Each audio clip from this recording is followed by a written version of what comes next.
servant, you are in the police, you are in the army, civil servants. The army is completely different, has a different system. The government actually paid for it.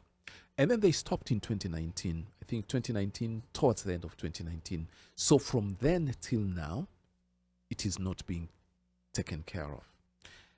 Talking about cost, unfortunately, most of these, remember you talked about the 20% of infertility? Yeah. Most of them are at the bottom of the pyramid. I work in Kenyatta.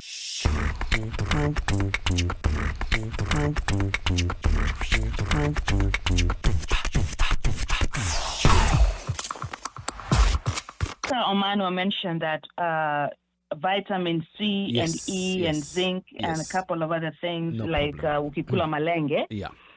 It helps with the sperm health. It does. So the motility, the strength, all of that. Yeah. So my question was, is this the same situation for the women with the same vitamins, or is there a different level of needs in terms of vitamins and things that women should eat to help with their ovaries and all that, the eggs to be able to, for their reproductive health, basically. That is all right. Now, in terms of diet, obviously, eating a nutritious diet is imperative, and it is important when it comes to matters fertility. For the men, there are things which are specific. What we are looking for selenium, for example, foods which are rich in zinc. Vitamin E is very important. Vitamin C is also very important, what we call antioxidants. For example, L-arginine is also very important because this goes into, let's call it into the whole factory of producing sperm. Sometimes even vitamin D, more in the women than actually in the men. You may find that there are some tablets which have all of this, but in different proportions, and there are specific proportions which we will need for this. When it comes to the females, we need more of vitamin E, vitamin D, and sometimes some of the foods that we eat. In the men, we know that pumpkin seeds have a lot of magnesium, have a lot of zinc, have a lot of selenium. Flax seeds have a lot of L-arginine and so on. So it can be different, even though if a lady used the flax seeds and maca, there are different types of maca and so on, to try and enhance the fertility would not be a problem. The only issue is, Viola, in order for me to tell you that 100%, if you take maca for the ladies, for example, and flax seeds combined, they will increase your fertility by X%. That one I cannot be able to tell you. Why? Because there are no studies which have been done. And when you talk about studies, we are looking about randomized controlled studies whereby X number of women have been given maca. A group of women have been given maca with flax seeds and so on, and then we need to check what are their fertility rates and what are we looking at in terms of fertility rates. Are we looking at what you call antral follicle count? Are we looking at their hormone levels and so on? So that one is a little bit of a difficult experiment to do, but it is just generally accepted that some of these seeds that grow naturally, yes, can help in terms of fertility. Coming back to the questions Ruth and Ali asked about the issue of cost of surrogacy and cost of treatment. Yes. What treatment is actually insured or can be paid by the insurance. I'll start with the second question of insurance.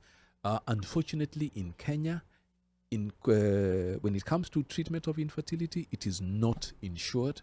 You have to pay through your pocket. Out of pocket. 100%. Which I think is discrimination. It is not fair. It is not right.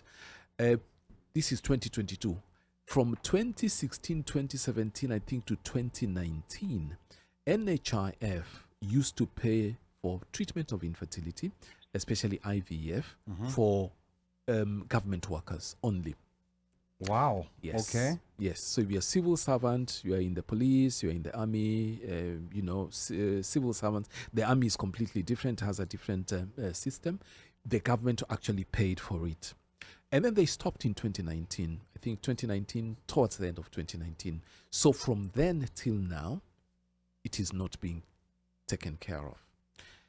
Talking about cost, unfortunately, most of these, remember you talked about the 20% of infertility? Yeah. Most of them are at the bottom of the pyramid. I work in Kenyatta National Hospital, and we have clinics every day except Friday, where they have an oncology clinic.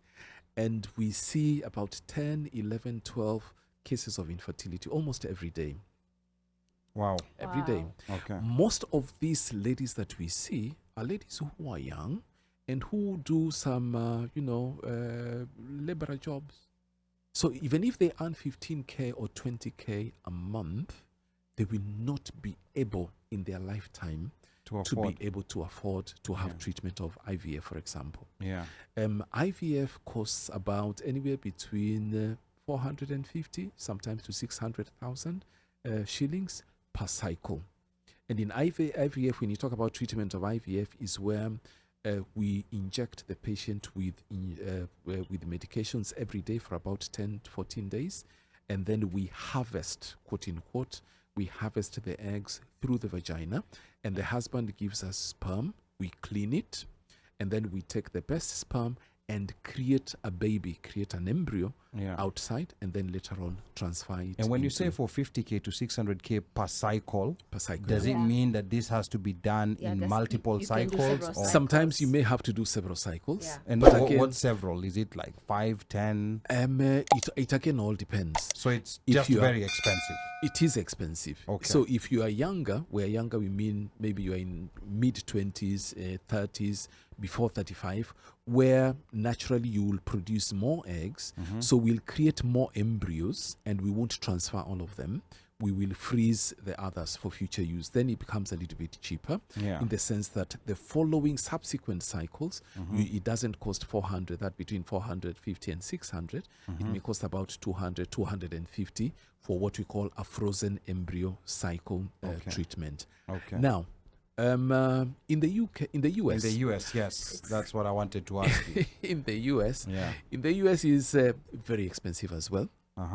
Costs anywhere between 15, sometimes even up to 20, up to $30,000 per cycle. That is according to Shady Grove Fertility, by the way. Shady Grove, because I know Shady Grove is known for that. Clinic, Now, are there some insurance companies that pay for this? Yes, there are some. I don't know, but I have read, in literature that there are some companies which actually take very good care of their patients, and they actually cater for IVF treatment. Not many, but they're there. But by and large, this is something which you have to pay out of pocket.